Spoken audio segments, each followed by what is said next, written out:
Welcome back. I hope you all enjoyed your coffee break. I enjoyed what I had. It seemed to be, avocado seems to be very popular here in Helsinki. The last 2 days in a row, it's been my lunch, and avocado schmorbrot or something like that. Just marvelous, though. I loved it. And the coffee wasn't bad either. I was very impressed with that. Anyway, I hope you all enjoyed your coffee break and that you've come back relaxed and rested, inspired, and eager to listen and participate in this debate. My apologies for this podium that is hiding me from seeing the people back there, but I know you're there, and I do want to include everybody in this discussion. It's really a great opportunity for me to be here today. I decided not to waste my time during the 30 minutes I had for that very difficult presentation to thank ESPON and the Finnish EU presidency for hosting this event and for having me come in as an outsider, as a journalist, to meet with you and discuss with you these very important issues that affect everyone living in the European Union and arguably beyond.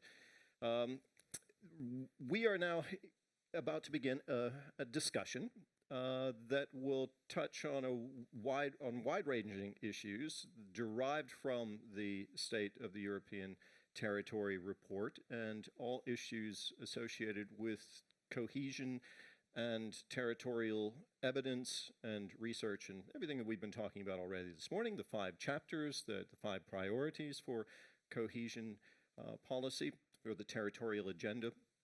So we're going to pick up on some of those. We have some great people on our panel here to help us do that, and I'll introduce them very briefly. Starting at the far end here, we have Marko Markkola. He is the first vice president of the Committee of the Regions in the European Parliament. So thank you very much for joining us here today. I know you have a busy day. You missed the presentations this morning because you're at another high-level event to which you also have to return after this panel discussion. So thank you for making time to join us here today. Then, next to Marko, I'm going to use first names if that's okay, and if we could, it just makes it a bit more casual, and we'll make quicker progress. Lambert von Nistelrooy, I hope I pronounced that correctly. He's a former member of the European Parliament himself until just a couple of months ago, actually. He's from the Netherlands, and he's a very experienced politician who also has background in geography, which happens to be one of his passions, and which relates very well to what ESPON is doing, also in terms of regional expertise. He has a lot of experience dealing with regional policy making in addition to working at a European level, so he sees things also from both perspectives. Is it Juhana or Juhana? Juhana, I don't know, whatever you prefer. I live in Germany, so a J for me is also Y. Okay, so we'll say Juhana Rautiainen, a senior specialist in the Ministry of the Environment here in Finland, based in Helsinki, and he works, if I understand this correctly, your policy interests don't relate just to the environment, but also to urban planning and dealing with technological issues and all sorts of formulations of various kinds of policy. So he can also give us insights from that perspective. And of course, Ilona Rautsa, who needs no introduction. Everyone here in the room knows very well that Ilina is head of ESPON's EGTC, which, you know, there's so many acronyms associated with this whole exercise. When I was preparing the presentation this morning and I was working through that report, I noticed that there was a helpful list of acronyms at the very beginning, which I used and referenced, but there are also numerous acronyms that I didn't know, that I had to look up, that are simply not in there. And this is when you get into this level of policy making, things become somewhat abstract. So we're going to try to bring it down to earth a little bit during this next hour of the discussion. Now, before we actually start chatting, I need to draw your attention to Slido. Slido is something that I guess most people in this room have already had some experience with. If you've attended previous ESPON events, you will know that this is our way of allowing you to interact with the discussion. Slido is It's an online portal that enables audience interaction with the event, and it offers two possibilities to participate in polls and to put questions and to vote on those questions. So there is a step-by-step direction in your program, but we're going to go through it very quickly right now with a couple of practice questions. If you haven't already logged into Slido, I encourage you to do that now. And if you haven't found the Wi-Fi password for the epicenter, we had it posted there this morning, but just to remind you, I believe it's digitally driven, one word with both D's capitalized. Digitally driven, yeah, just if you want to log into the internet. And then log into Slido, which is super easy to do. I just did it myself. And then open, and then we can get started. If you are there, we're going to put up a couple of questions. Has everybody had time to get logged into that, to log into Slido? It's really just putting in the slido.com. That's a great way to find. Just go to slido.com in your browser, and then it'll ask you to give an event code, which is ESPON. And once you've done that, you should be good to go. And we can get started with that. So if we're ready, we're going to do a couple of test questions. I'm told that many of you have seen these test questions before. This is purely to get an idea of how to use this. So can we get the first one going? The first test question. Let's see. Is it? Oh, there it is already. Good. Look at that. Well, my goodness, we've got 50 people already logged in. You're ahead of me. See, I'm looking at the monitors here, which is something completely different. So I need to turn around to see what's happening. So 56 people are already with us. The first question being basically, who are you? One of these 5 categories. And now that we've already got up to 61, let's see what the results. Look at that. We've got researchers, mainly researchers today. National policymakers, other stakeholder, 16. Okay, so we've got a lot of researchers and policymakers and other stakeholders. What could that be? A lot of things. We're getting more of this. Fascinating. Very well. Okay, this is really just a test, but also good for me to see what our audience is composed of. Marvelous. Okay, so we got regional, local, and European policymakers as well. Marvelous. Okay, together with national policymakers, 29% national policymakers, 30%. So a third national policymakers. National meaning not necessarily Finnish, but perhaps so. Okay. All right. And a second question. I'm told we have a second question, and that is a question about how you feel. How do you feel about ESPON evidence to support place-based policymaking in your country or region? Great. We've got a one vote of great here. I feel good. Okay, are you informed and inspired? Just informed, just inspired, or simply curious? We have 62 responses already. This is great. You guys are pros at this, aren't you? You've done this before. And if you've answered the same question, I'm wondering, how many, the question I would like to ask is, how many of you answered the same question the same way each time? Or do you change your answer at each event? Okay. So let's see the results here. We've got informed and inspired by 43%. That's very good. Informed and curious, and so only inspired 6, but informed and inspired. So we've got a predominance of being informed and inspired and then informed. Marvelous. And curious. I'm glad to see that 20% are curious. Curiosity is what drives all of this, isn't it? It's what makes my work so interesting. So moving right on. So we've got that worked out now. And as you know, as we're discussing, if you have a question, you can put it on the Slido yourself. There are 2 options there, one for the polls and one for questions. And with the questions, the interesting part is that you can vote on other people's questions. So if you see a question there that makes a lot of sense to you and you would like that to actually get asked at the end of the session, please do vote for it. It could be your own. You can vote for your own. So you can kind of rig the system a little bit. But the questions that float to the top will be the ones that will most likely get asked at the end of the session. I'd like to leave about 15 or 20 minutes towards the end for input from Slido. Good. So is that, this is my first Slido presentation for, okay, we're good to go. All right. So Slido is clarified.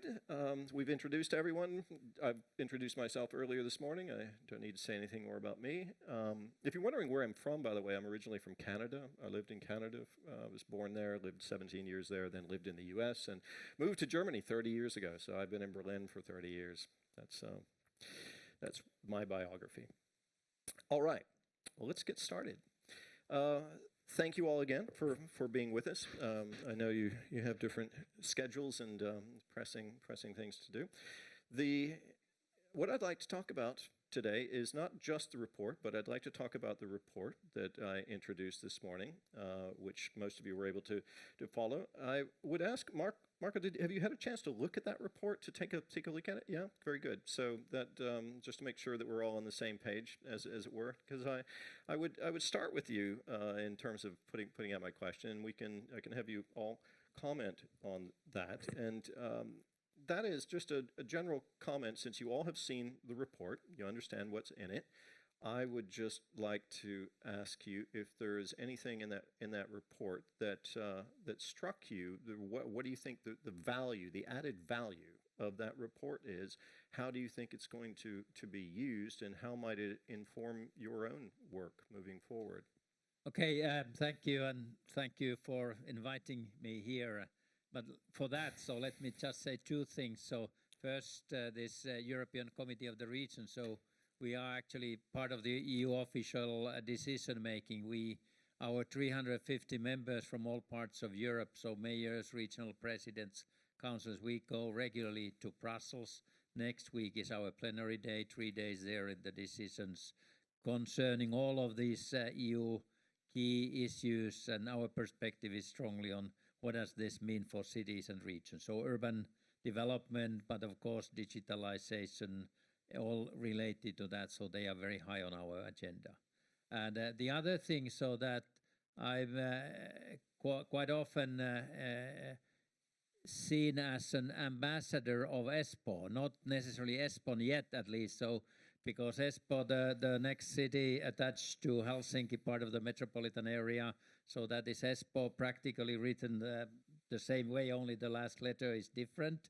And I'm there the chair of the board, so I'm the political decision maker, both regional and city level, and then the European Union. So it was a bit hard to put which priority in the first question, how to answer to that, but then seeing this, and from that, so then comes my key point, so that we definitely need much more evidence supported, not always evidence-based decisions, because politicians want to have a certain freedom, but if we have the key knowledge there at the back, so that is crucial, and that's why the work of ESPON is so crucial.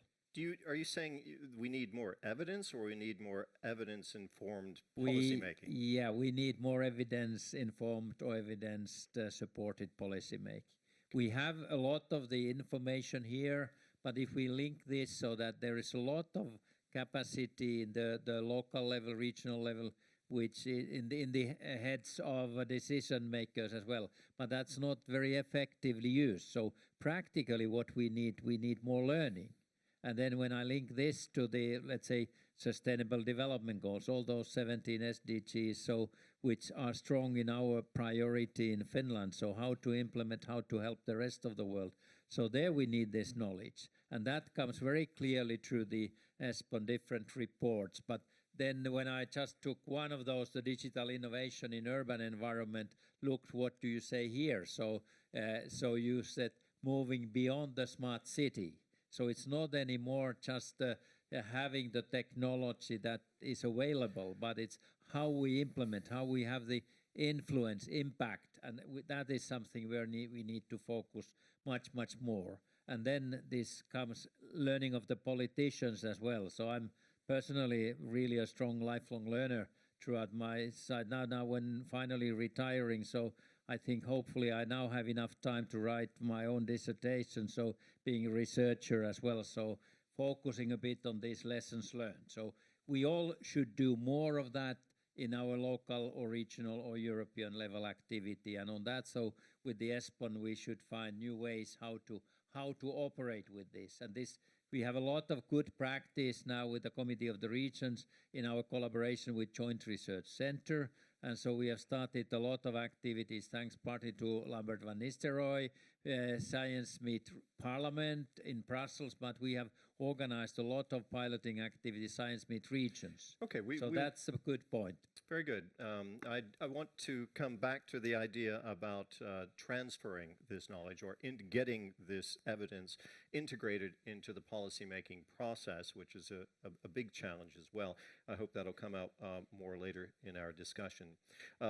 Lambert van Nistelrooy, you have just heard one take on what is needed in terms of the evidence, but getting back specifically to this report, because I'm curious about this, having invested quite a bit of time myself now in trying to understand this report and to see what its added value is. Where do you see this report being used? Thank you very much for having the opportunity here to thank you with you, a former member of the parliament, and I will be very direct. I think this is essential information at an essential moment in European development. But exactly what was said in the beginning, the new era for ESPON, it's how it's taken on board. And there we have a huge opportunity coming from the period that we had the crisis and the post-crisis period with a lot of measures that were taken, let me say, how did you say it? Location blind. You remember the Juncker plan, the big investments, a lot of things, and it might change Europe as a whole. But at that stage, they didn't look to the effects in the rural areas, or they didn't go deep. Now that we are out of that period and partly recovering and looking to ourselves in the worldwide position of Europe, is exactly this message that can come up. Today, European Parliament will agree the new Commission. And if you look into the new Commission and you see the portfolios, something changed. Something changed. The Commissioner, Mr. Ferreira, for Regional Policy and Cohesion and Urban Policy, she is connected directly in her portfolio with structural changes. It's not just giving the money for cities and member states to develop or whatever, to make innovation happen, but also to find the necessary changes in the next years combined. And the other way, you have Mrs. Gabriel, who is doing Horizon 2020. She has already said that she wants to have a territorial impact of her work. Horizon 2020 and all the frameworks before were free-floating intelligence, of course, bringing the best professors together. So at this stage, and this is when I was reading this report, I thought, wow, it's more about how it's taken on board, and maybe in the next 2 years, it's 2020, when the negotiations are finalized. It's already said, your report in the end of next year, and 2021, 2022, the years of the first implementation. And there should be a valorization of what you are doing. So I can't wait to give you the higher level, and I have a listening ear, because members of the parliament, you saw Mr. Bogovic for the smart villages, are all coming from a part of Germany or a part of Italy, so they have the local and the regional impact and interest, political interest and content-wise interest in their body. So you can have a much better path of debating, and maybe we have to talk about it. This was my feeling. Very good, thank you. That already gets us going quite far, I think. When we're talking about the report, of course, we're talking about not just the report, that's just a document, but this document distills 2 years of research and more that is directed at cohesion policy and the territorial agenda. Ilona, I'm going to come back to you at the end of this, right? I'm going to let you comment after we've heard from you, Hanne Rautiainen. If you would like to comment on follow up on what the other two speakers have just said regarding the value of what this report represents and how it might be useful. Thanks, Terry, for this question. And let me tell you, I've had my third cup of Finnish coffee this morning, and I'm very excited to be here. Almost too excited. Let's see. But on this report and what it distills, and the previous talkers mentioned that as education, and we also need this development in all areas, all territories, the countryside, embedded in all policy on the EU level, that we have the progress in all areas and territories. And I'd like to mention a few key points that really I noted from the report that are very important to achieve this in Europe are that we need very, very serious policy on interoperability and open data and open codes when we develop new public systems or different digital systems for human-centric needs. And in Finnish regulation, we already have this by default, all this that it has that these have to be interoperable, they have to be open, and it's not a coincidence that Finland has this, because if you may know, a Finnish person named Linus Torvalds was the first one to publish the Linux kernel to start the development of the Linux system, the whole ecosystem of open source development in computer ICT technologies. So this is one key point. And another thing I really think, considering how to develop the countryside and the ones sort of side, during the Finnish presidency, digitalization has been very important subjects for us. And it has become evident to me that in Europe, we actually face a digital divide. And in Finland, we also face a digital divide, whether it be between generations or different people with different backgrounds in education or skills. And to counter this digital divide, I feel in the future we need digital cohesion. And this has not yet been mentioned much, but maybe digital cohesion might be something. And for digital cohesion, it's very important what it says in the report. We need physical, but also digital connectivity and infrastructures in place to not only help that the striving cities go ahead, but for the imitators or the late adopters of new technologies to adopt easier. And this comes to my first point again. Why interoperability and open data and open systems is so important is that it really makes it easier for the late adopters to catch up and take on board these new technologies that we are developing. Good. Ilona? Yes. This is the fruition of your work, right? Yes, don't scare me too much about this. Anyway, yes, we believe this report is one key achievement of the ESPON program, because it indeed synthesizes the messages coming out of all our fresh evidence and the latest research results that we have.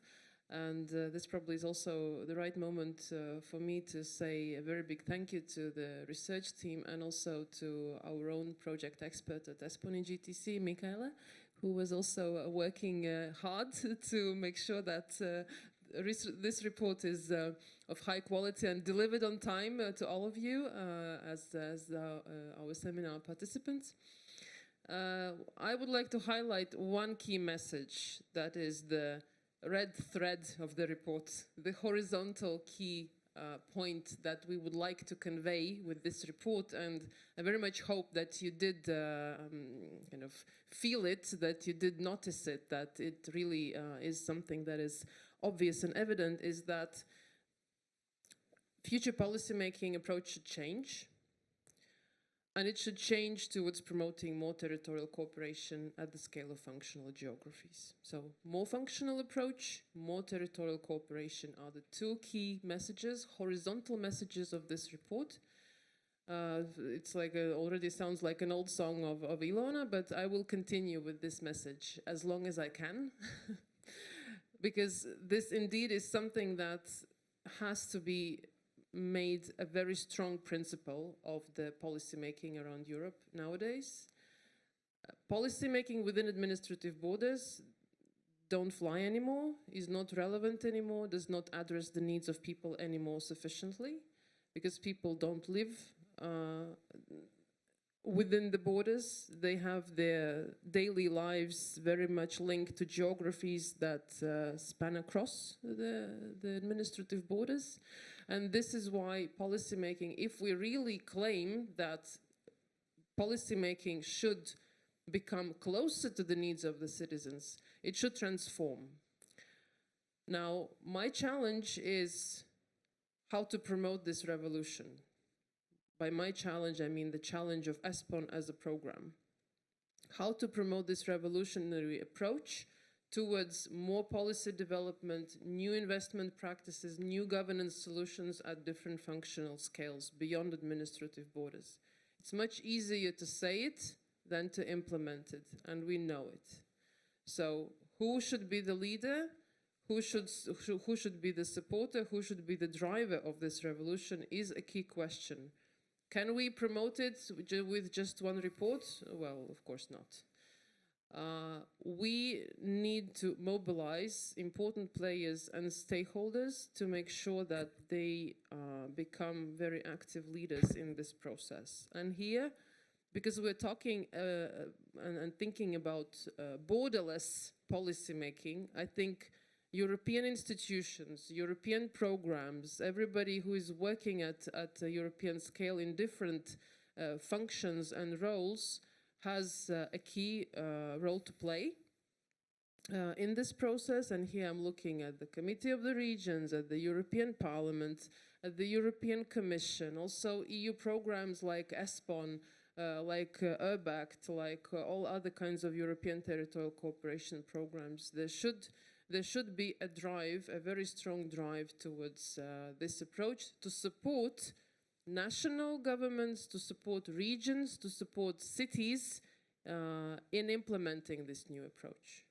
Because as you know, probably there are plenty of good practice examples around Europe where this is already happening, but it's not sufficient. We need to mainstream this approach, and therefore there should be a very strong push and drive for it, and it should come from the European level. This is at least my understanding.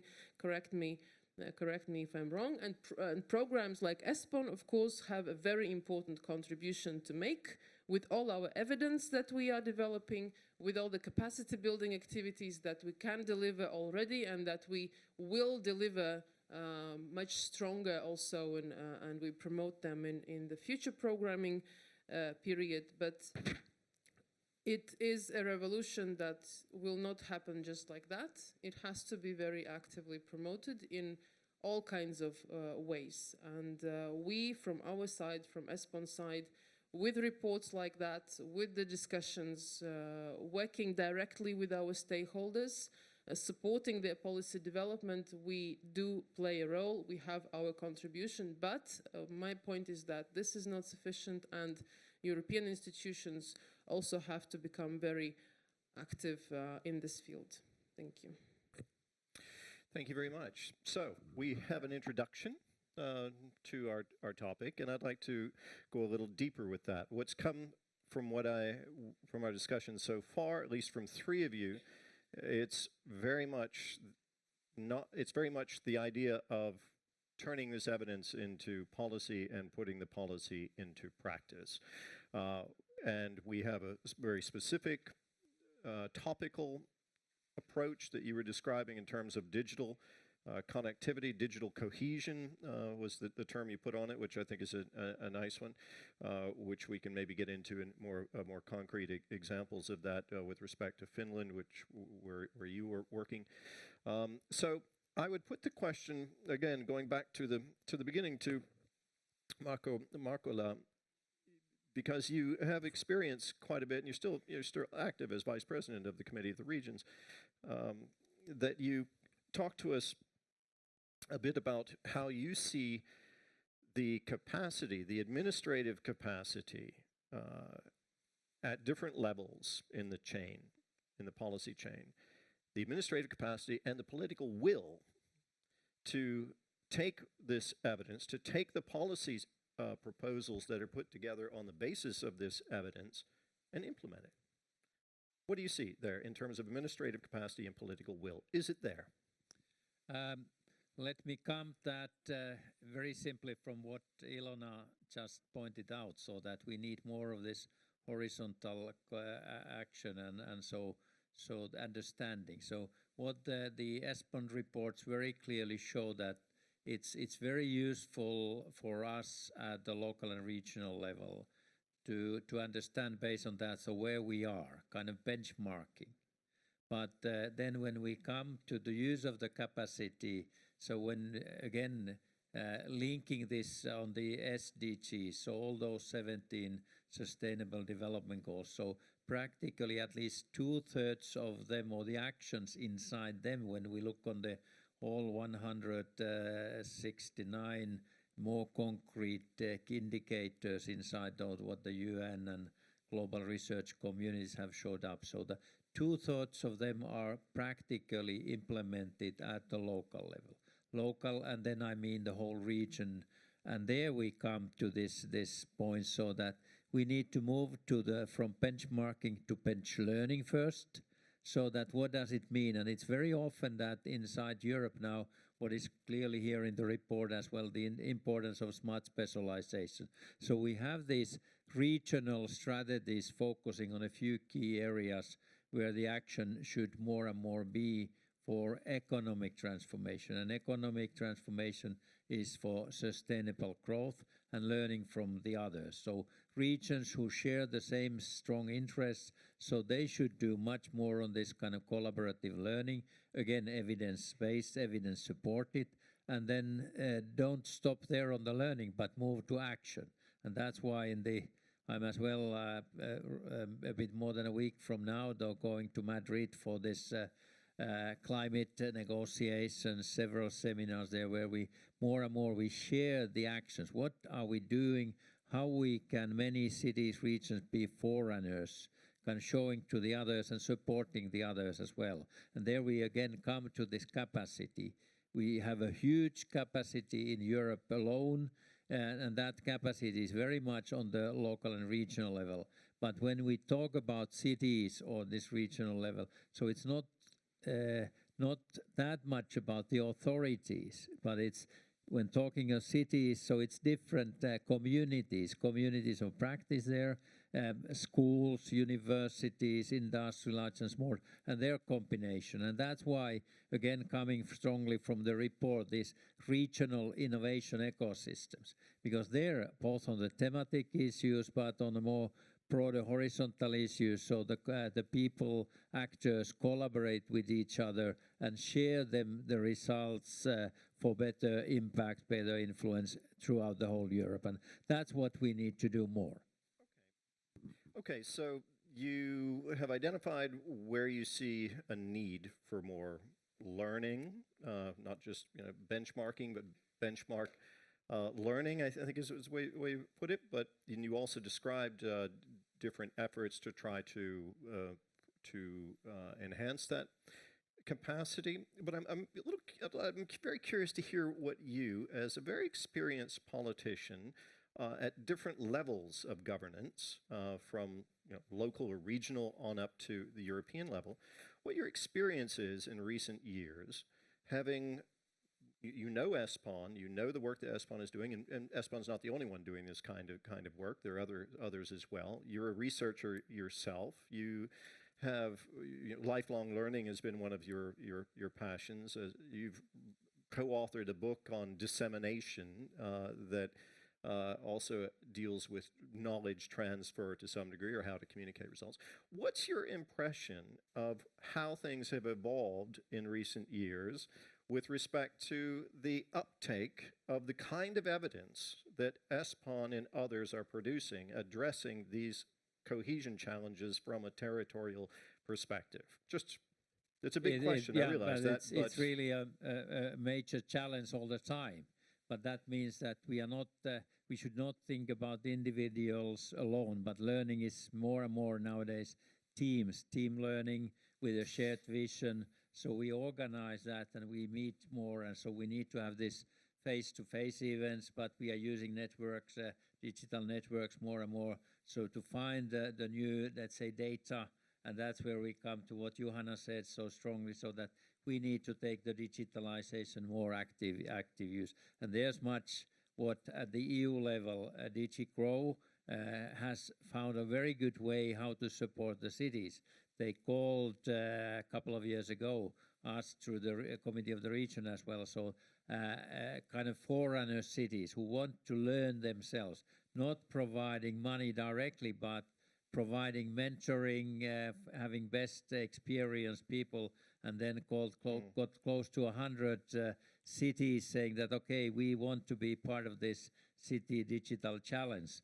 And so it really worked a lot, because then people were learning throughout the process, through the action that they implemented immediately in their own cities. So there are good examples, there are positive examples, but again, coming back to my question, forgive me, I'm a journalist, but what I'm curious about is what you observe as a pattern or a trend in terms of political will and administrative capacity to take up this material.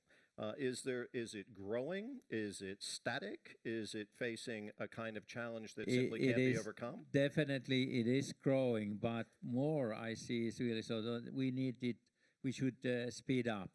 So again, in the table of the decision making, there should be these, let's say, basic facts and figures, put them on table, spend an hour or so in a meeting just to agree on the data, what we have there, and then, okay, what is then the next steps, how to find the new solutions.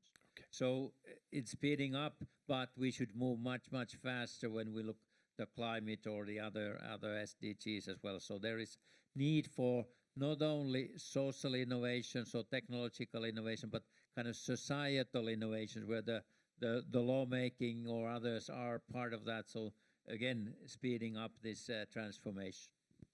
Okay, would anyone else like to comment on that particular question that I just put out? Because it is so fundamentally important.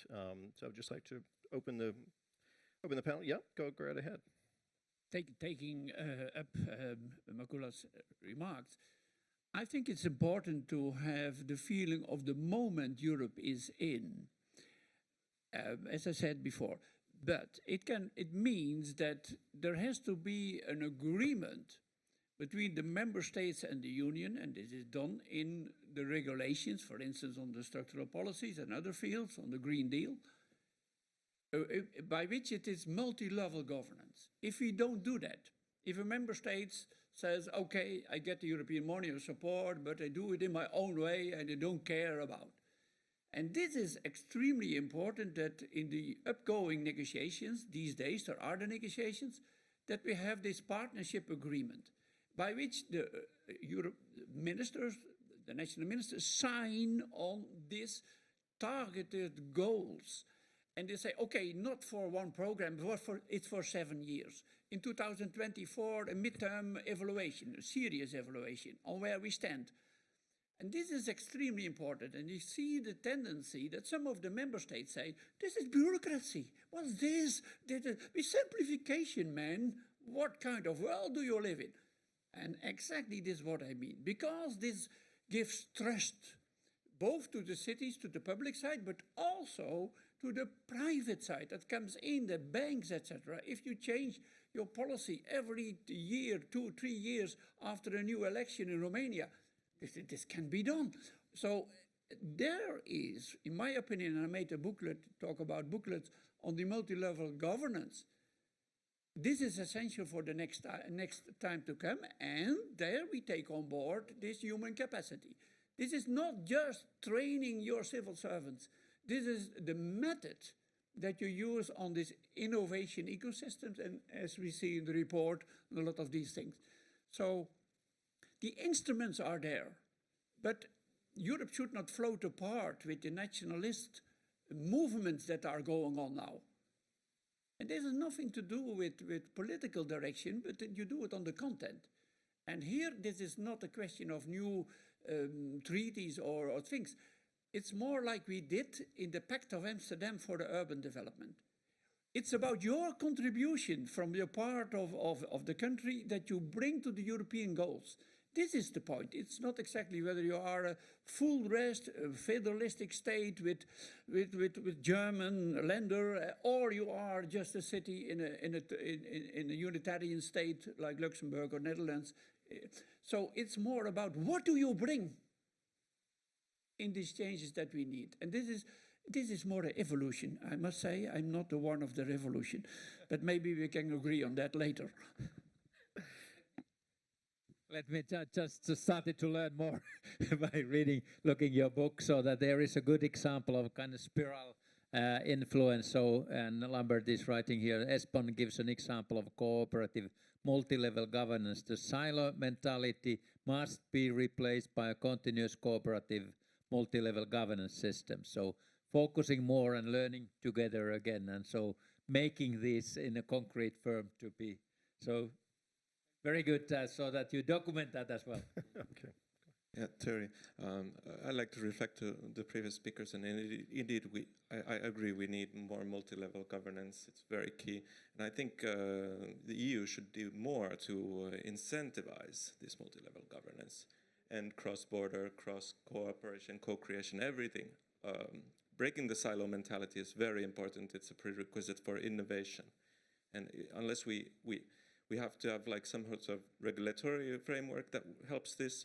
We have monetary incentives, and somehow in innovation economy development, it often feels that if we give all the money to the forerunners, we will be world class. Of course, Europe wants to be world class, but if we forget all the others on the way, we'll end up with Silicon Valleys that we don't necessarily provide solutions for all Europeans. So countering this and breaking the silo mentality and multi-level governance is very key. It should be more in the regulations, I feel. Ilona, any comments? We can move straight along. I've got lots of questions here, of course. Okay. I'd like to get a little bit more concrete and talk about just two aspects of the priorities for the upcoming the post-2020, the formulation of post-2020 cohesion policy, and for the territorial agenda. And these are key priorities not just at a European level, but also for countries, including Finland and the Netherlands.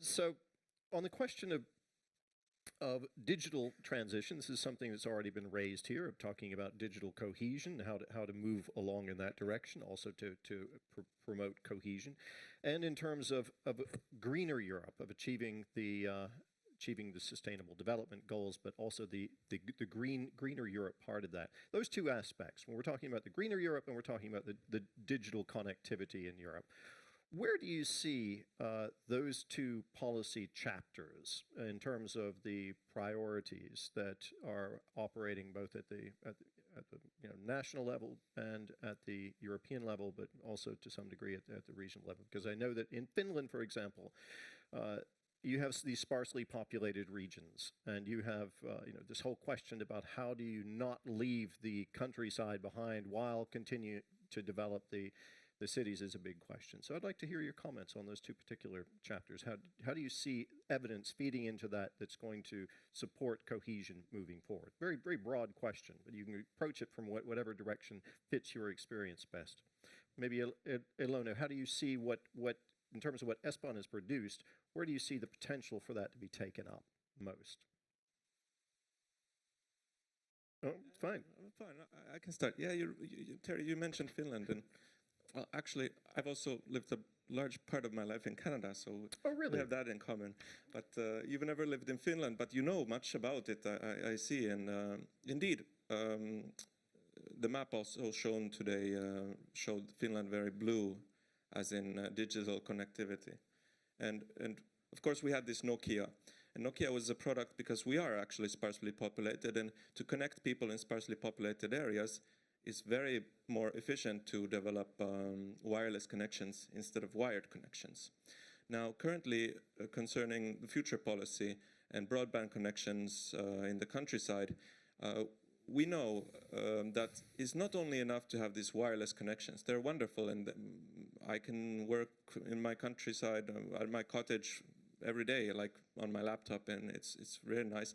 But for certain industries, for certain solutions, for faster connectivity, you need wired connections. And this is where the CEF facility, Connecting Europe, is very important to actually develop hardwired connectivity also to different regions, not only wireless. So, this is also, even in Germany, many people think, oh, Germany, rich country, very industrialized, very powerful. But there are parts of Germany where there is no connectivity. It's also just a blank space, particularly in the east and parts of the north. So this, and again, this impacts business, all kinds of development, also participation in public life.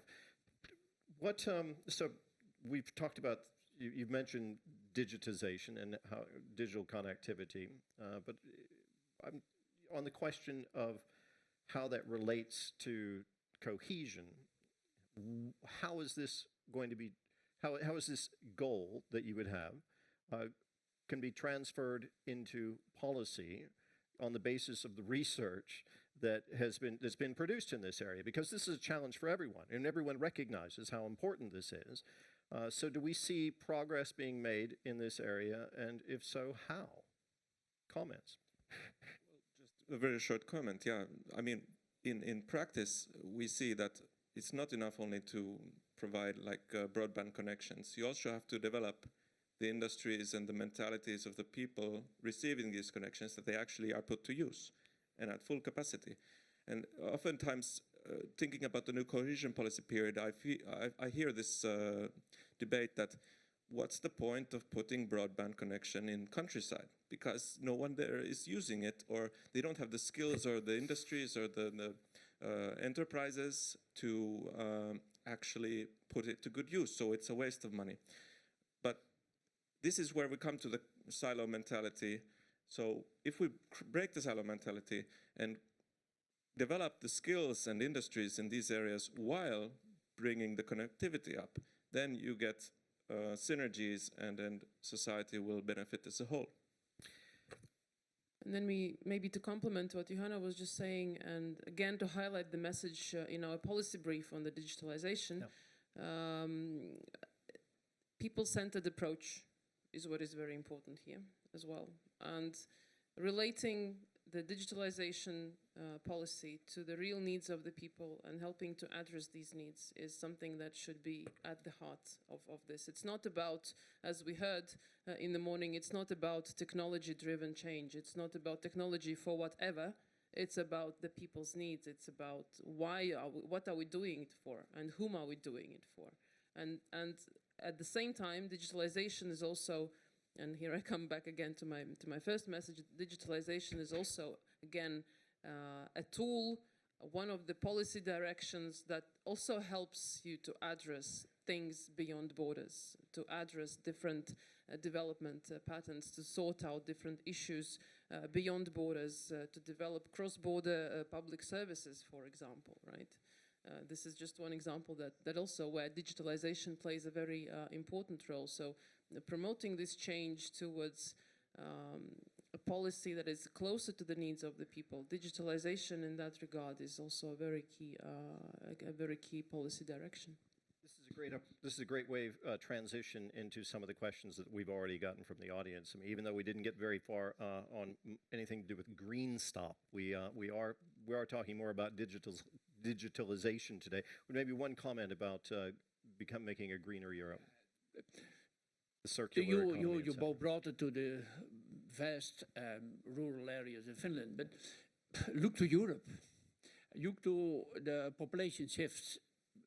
Half Europe is affected by this fundamental citizens-oriented approach. If the citizens go and the younger people leave and don't come back, you can talk to the citizens. But okay, the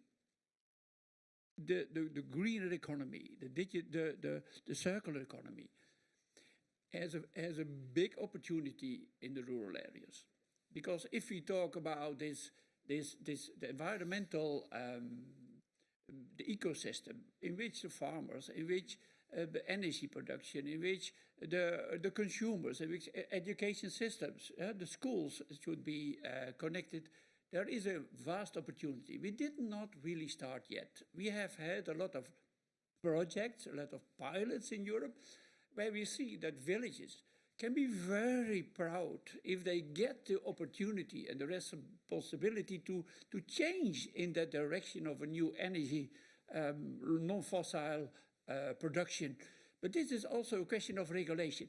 There the member states have their hands with the big producing companies that won't give them the possibility. So here again, it's not looking and saying, I want to empower you in your village, and regulation stop them. And there's again the multi-level governance in which we say, yes, what is the next 20 years for the rural areas? How is it? This is now higher on the political agenda too, at all the levels. People are not glad with this nationalistic, with the populistic new movements throughout Europe. People say we are not connected anymore. Is this the Europe that promises something that is promised after the fall of the wall? No, it is in that direction. And there I touch you. And there the smart villages approach can be as important as the Pact of Amsterdam and the development on the urban ecosystem. So I want to be there. And politically, if you see the text of von der Leyen for the new commission, this attention is there. But it is a big lack of content, a big lack of methods to make it happen. And there you can jump in. I think this is the point. My last remark on that, I was there when we changed the Lisbon Treaty, the treaty. And there we brought the territorial goal of the Union in, with 3 C's. I made a report in the Parliament in 2008. It is, yes, we say yes to concentration, because it has to be done somewhere if you want to compete in the world and be Europe in the future. But on the condition of connection and cooperation. And here these two other C's are not filled in a way that should be done if we need more speed, the speed we need. So there you have to look and say, what is the step, what are the steps that we can use, and what the content that you brought, this citizens-oriented approach. I think this is both politically necessary, it's felt with the new commission, but it is a lack of how to do it. And we have to jump in. The CAP, the agricultural policy, will be revised 1 or 2 years later than the cohesion policy. There we have a big opportunity. Absolutely. The second pillar of the agricultural policy can touch these kind of things, not just giving some more money to the farmers. It's another piece of cake. Okay, connection and cooperation. We need more of that. But I'm sorry, I do want to get some of the audience input in here, because it was promised at the beginning, and I'm very, I need to deliver on that. What I would like to hear more about in the last 10 minutes that we have for the talk is the idea of a functional approach that looks beyond borders. Now, we talked about a pan-European approach that considers concentration, cooperation, etc. We've talked about different challenges like connectivity in rural areas, but I would love to think more about crossing borders and how this evidence can help do that. So let's look at what we've got in terms of questions. Maybe we can put this on the screen. We can see what we have so far, or everyone can just see it on their own devices. The question that has got the most votes so far is concerning the whole SMART concept. What is SMART? Is it only about digitalization? We heard the idea of a smart city being questioned today, just what that is. We know there are many definitions, but the one question's got the most votes up there. It's about appropriate governance. Is it really perhaps more about governance and efficient use of available knowledge and resources. So we're getting back to the governance question and how resources are allocated. Would anyone like to comment more on that in terms of what is smart and what role is digitization playing in that as opposed to governance? Yes, go ahead. And thanks, Terry. Yeah, smart should be understood in a broad sense, and I understand this question, and it's not only about digitalization. As we have stated in our policy brief that we tendered from ESPON, is that digital solutions are only a means to achieve smartness. And we have had like serious talk about smart cities, but I think we should have more talk about smart society. And smart society has to do with all pillars of society, whether it be health services, governance, mechanisms, funding, investments, enterprise. Everything should be smart. No one wants to be dumb, of course, or idiot. Idiot cities, no, we don't want that. But yeah, the smartness is a vague thing, and but it's doing the right thing to all the people, I'd say. And it's being constantly redefined as we learn too. Ilona, I do want to get you in here because the question is now topping the agenda. Maybe it's getting some more votes as we speak. But it's a question that you are confronted with all the time, and that is the whole outreach question with what ESPON is doing. So I would put that to you. I know you've commented on that already, the need for more of that. It's built into the needs of ESPON. I was looking at how ESPON is described by the European Commission in its own glossary of programs and institutions. And it is mentioned, even in the 10 sentences that's described there, the challenge of trying to achieve this outreach. How are you approaching that? You mentioned already that, like, getting people like myself to come in from the outside and talk about it more. How's that going?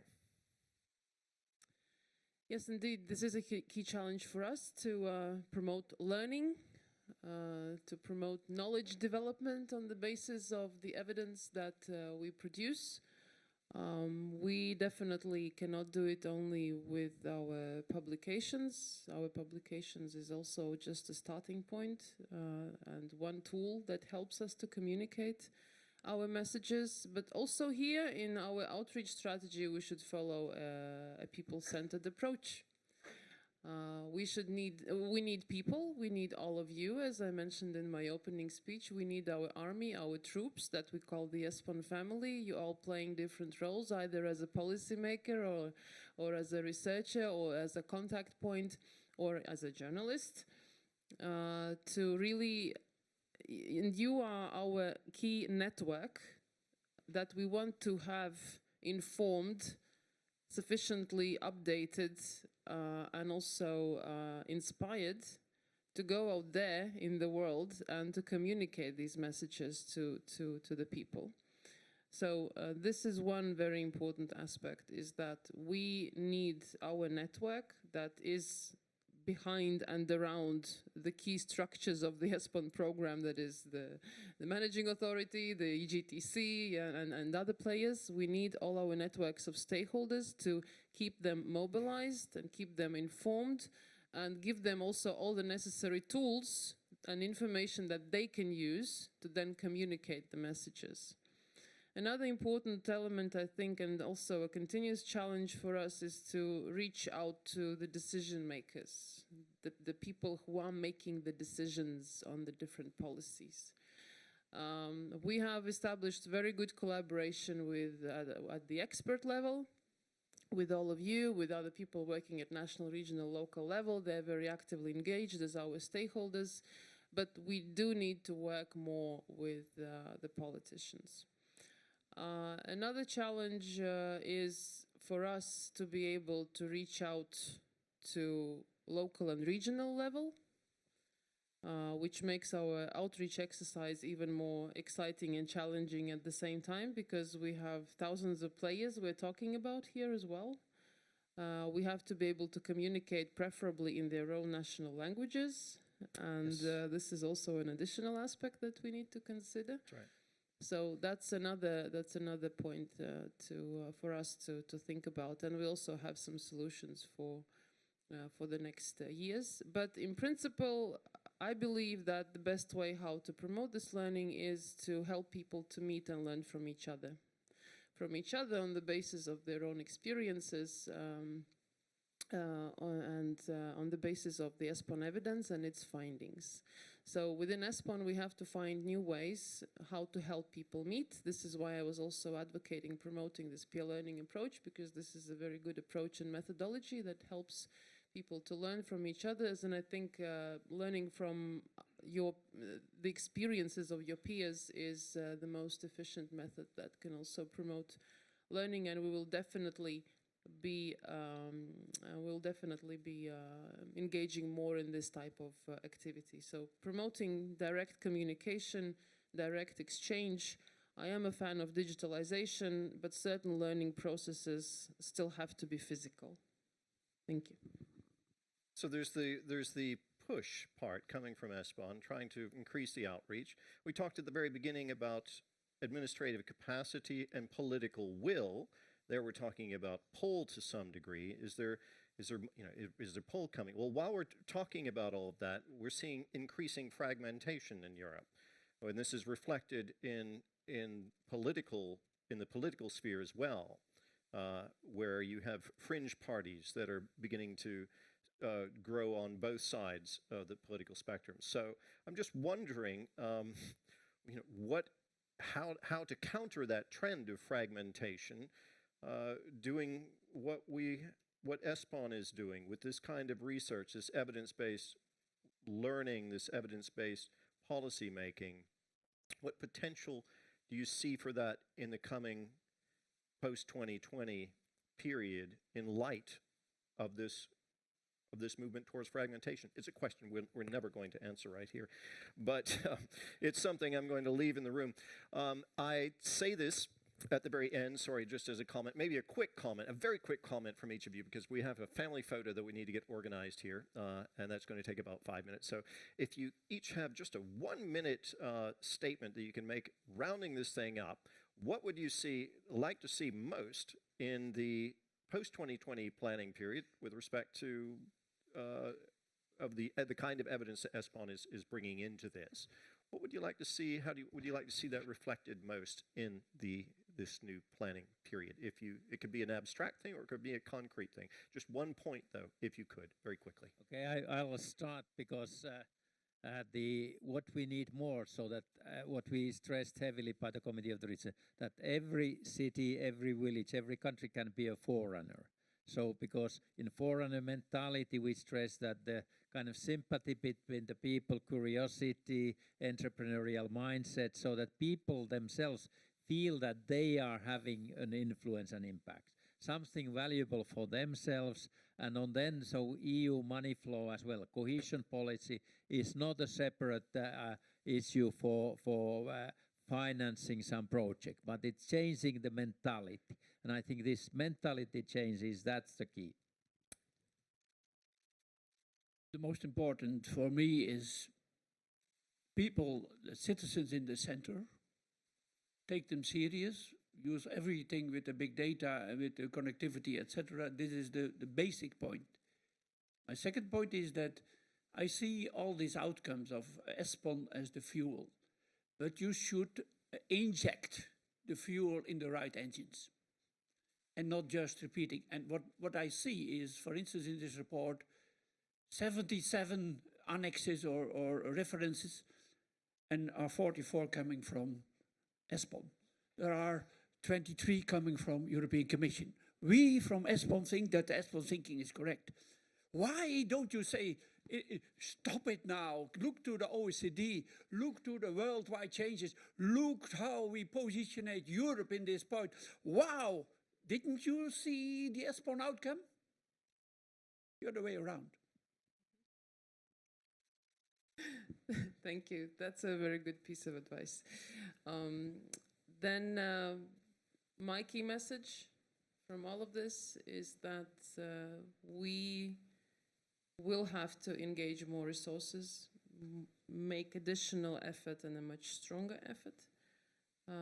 to promote this thinking for more territorial cooperation functional areas. And here I'm looking back again at all the people working at the European level, that we need them, we need their support, we need really to encourage this borderless thinking, borderless policy making, because it does bring a number of benefits, and we need to be able together, working together at the European level in the framework of European programs, with the European institutions, with very important associations of regional, local authorities, to promote this approach, make it much stronger in the future. You get the last word. Yeah, thanks.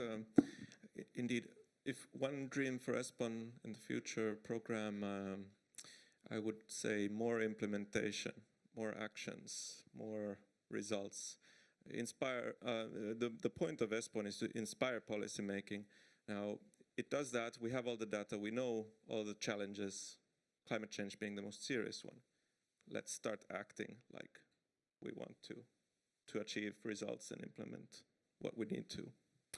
Let's start acting. That's a great way to end this. This has been a marvelously informative discussion for me, and I hope it has been for the people in the audience. Thank you all for participating through Slido, for injecting your thoughts into this as well. I hope you can take the ideas that we've heard this morning, both in our panel discussion and in the two presentations and in the speeches before that, and take them into the parallel sessions, the various workshops that are going to happen here over the next 2 days. It's been a great pleasure for me to be with you this morning. I hope to see you all again. I wish you well with your work, and I can only pray that Europe does find a way of maintaining its cohesion as we move forward, not just Europe, but much of the world. That's what we can all subscribe to, I'm sure. Okay, so first of all, a warm round of applause for our panelists. Thank you very much. And now we have the family picture. The family picture is about to happen in this part of the room. That means that all the people on that side of the room behind these posts need to move to this side of the room and find your somewhere to stand or sit. All of the empty chairs here can be filled with people, and the rest can find your space somewhere on those steps up there. That would be ideal. But we need to get everyone to this side of the room and try to pose for our marvelous photographer here today. Yeah.